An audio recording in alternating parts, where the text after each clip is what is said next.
Assalamualaikum warahmatullahi wabarakatuh. Salam sejahtera untuk kita semua.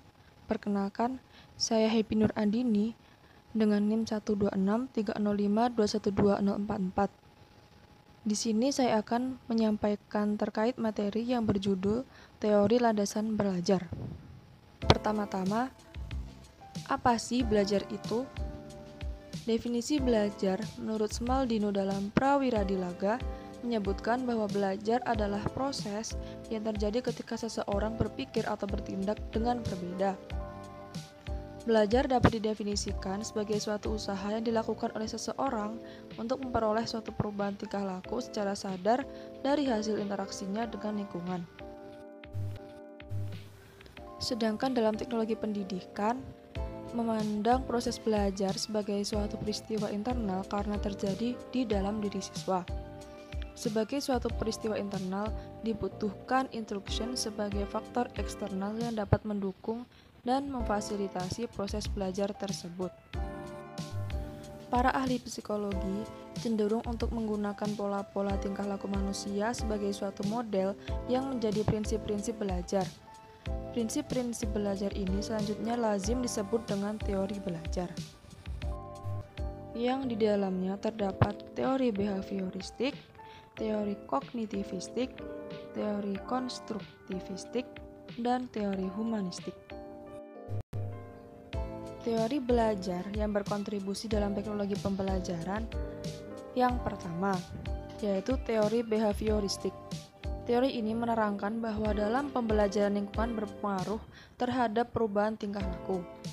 Menurut aliran ini, tingkah laku dalam belajar akan merubah jika ada stimulus dan respon. Stimulus dapat berupa perilaku yang diberikan pada siswa, sedangkan respon berupa perubahan tingkah laku yang terjadi pada siswa. Jadi, teori behaviorisme merupakan teori yang mempelajari perilaku manusia.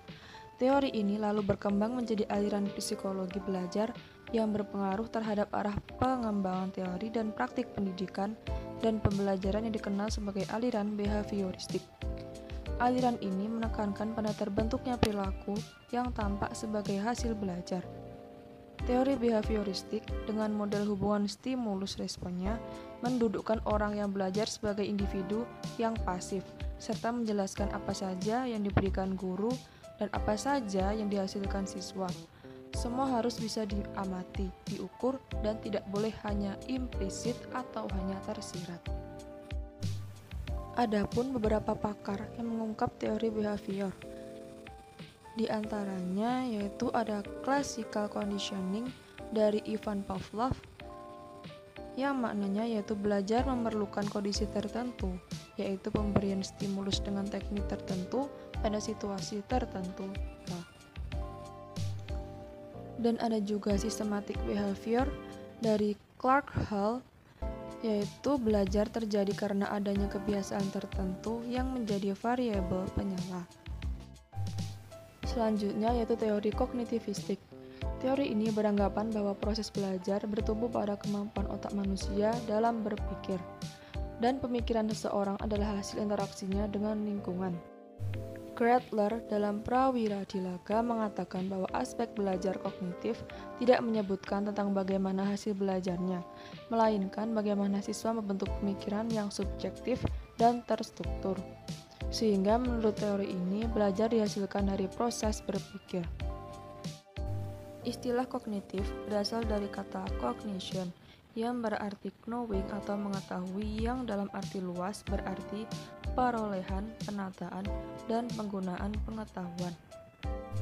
Dari pengertian di atas, menjelaskan bahwasanya kognitif berhubungan erat dengan kecerdasan seseorang. Dan ada beberapa pendapat menurut para ahli terkait kognitif, yakni menurut Chaplin dalam Dictionary Psikologi. Kognisi adalah konsep umum yang mencakup seluruh bentuk pengenalan, termasuk di dalamnya mengamati, menilai, memperhatikan, menyangka, membayangkan, menduga, dan menilai. Sedangkan Myers menjelaskan bahwa kognisi merupakan kemampuan membayangkan dan menggambarkan benda atau peristiwa dalam ingatan dan bertindak berdasarkan penggambaran ini.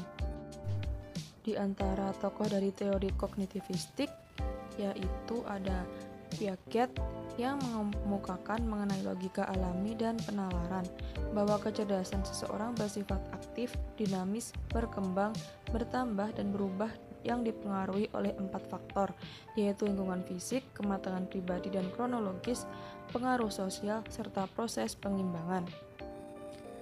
Dan juga ada dari Vygotsky yang ia beranggapan bahwa terdapat 3 aspek yang dominan dalam perkembangan pemikiran seseorang, yakni kecerdasan, aspek biologis dan kultural historis, serta metode eksperimental. Selanjutnya ada teori konstruktivistik. Konsep pembelajaran menurut teori konstruktivistik adalah suatu proses pembentukan pengetahuan oleh pembelajar itu sendiri. Teori ini merupakan perpanjangan dari teori kognitivistik. Menurut teori konstruktivistik, yang menjadi dasar siswa memperoleh pengetahuan adalah karena keaktifan siswa itu sendiri.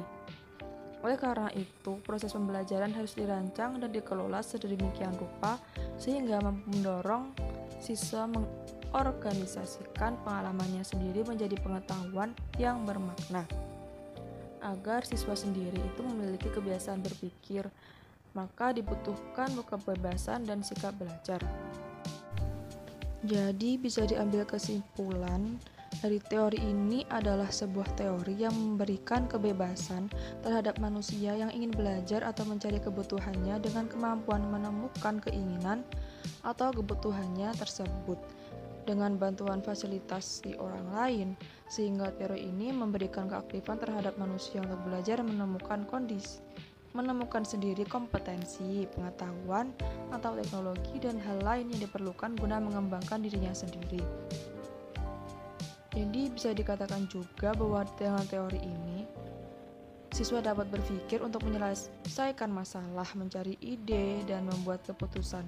Siswa akan lebih paham karena mereka terlibat langsung dalam membina pengetahuan baru. Mereka akan lebih paham dan mampu mengaplikasikannya dalam semua situasi. Selain itu, siswa terlibat secara langsung dengan aktif. Mereka akan ingat lebih lama semua konsepnya. Dan yang terakhir ada teori humanistik. Teori ini secara khusus mengkaji keunikan dan kualitas yang dimiliki oleh manusia sendiri, terutama dalam hal potensi mengembangkan diri dan juga kehendakan bebas. Tujuan dari munculnya teori ini adalah untuk menjadikan manusia mampu mengekspresikan dirinya sendiri terbebas dari apapun, jadi sebebas-bebasnya, sehingga segala potensi dapat tersalurkan dan memberikan kebahagiaan bagi manusia itu sendiri. Manusia diberikan kebebasan belajar untuk mengembangkan potensi atau kecerdasannya. Teori humanistik ini muncul pada pertengahan abad 20 sebagai reaksi terhadap teori psikodinamik dan behavioristik. Teori ini berfokus pada pentingnya pengalaman disadari yang bersifat subjektif dan self-direction. Aliran humanistik ini pun turut andil memberikan sumbangsih dalam pembelajaran bahasa dengan mencetuskan beberapa metode pembelajaran bahasa seperti metode counseling learning method, silent way, dan Suggestopedia. Selanjutnya ada teori belajar dan perannya dalam teknologi pembelajaran. Teori belajar atau learning theory bersifat deskriptif, yakni menjelaskan bagaimana kegiatan belajar berlangsung. Sedangkan teori pembelajaran atau instructional theory bersifat preskriptif, yakni memberikan resep-resep tertentu bagaimana menciptakan kondisi yang diperlukan agar tujuan pembelajaran tercapai. Juga pendekatan sistematis dan ilmiah dari psikologi terhadap masalah pendidikan. Adapun tujuan teori pembelajaran adalah untuk menetapkan metode pembelajaran yang optimal. Teori ini menaruh perhatian pada bagaimana seseorang mempengaruhi orang lain agar terjadi proses belajar. Teori ini juga berurusan dengan upaya mengontrol variabel-variabel yang dispesifikasi dalam teori belajar agar dapat memudahkan dalam belajar. Selanjutnya ada prinsip pembelajaran atau Geigne dalam condition of learning. Yang pertama yaitu menarik perhatian atau gaining attention. Hal yang menimbulkan minat siswa dengan mengemukakan sesuatu yang baru, aneh, kontradiksi, atau kompleks. Lalu ada menyampaikan tujuan pembelajaran atau informing learner of the objectives, memberitahukan kemampuan yang harus dikuasai siswa setelah selesai mengikuti pelajaran. Lalu ada mengingatkan konsep atau prinsip yang telah dipelajari atau stimulating recall or prior learning, yaitu merangsang ingatan tentang pengetahuan yang telah dipelajari yang menjadi prasyarat untuk mempelajari materi yang baru. Selanjutnya ada menyampaikan materi pelajaran atau presenting the stimulus, yaitu menyampaikan materi-materi pembelajaran yang telah direncanakan. Lalu selanjutnya memberikan bimbingan belajar atau providing learning guidance, yaitu memberikan pertanyaan yang membimbing proses alur berpikir siswa agar memiliki pemahaman yang lebih baik lagi. Lalu ada memperoleh kinerja atau penampilan siswa, yaitu eliciting performance, yaitu dengan siswa diminta untuk menunjukkan apa yang telah dipelajari atau penguasaannya terhadap materi yang telah dipelajarinya. Lalu ada memberikan balikan atau providing feedback, yang artinya memberitahu seberapa jauh ketepatan performance siswa. Selanjutnya ada menilai hasil belajar atau assessing performance, yaitu memberikan tes atau tugas untuk mengetahui seberapa jauh siswa telah menguasai tujuan pembelajaran. Lalu yang terakhir yaitu memperkuat retensi dan transfer belajar atau enhancing retention and transfer, yang artinya merangsang kemampuan mengingat-ingat dan mentransfer dengan memberikan rangkuman, mengadakan review, atau mempraktikkan apa yang telah dipelajari. Nah, mungkin itu sedikit yang dapat saya sampaikan. Banyak kurangnya mohon maaf. Syukran jazilan. Assalamualaikum warahmatullahi wabarakatuh.